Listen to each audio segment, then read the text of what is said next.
Hey guys, Ashton here, and I'm thinking about since Halloween's coming and by the time this video's up, it's tomorrow.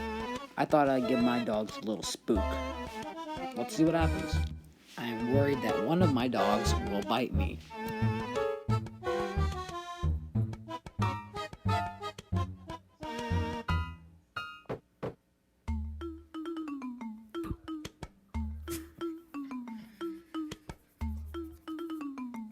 One dog down. Surprising that he didn't bite me. 2 dogs to go.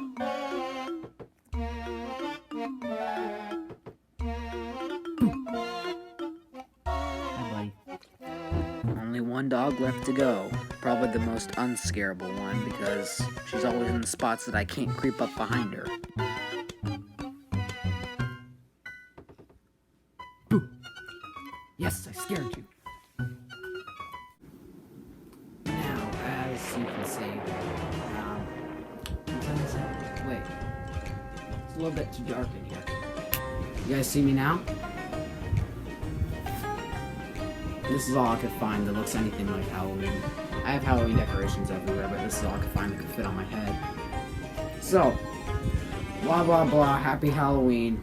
I hope you get scared of this. I was gonna bring my dog and she would just sit in my lap, but at the night she's really scary and she tries to get into her bed, and it's like, half the time it's like carrying a dump truck with your bare hands, so. Happy Halloween, you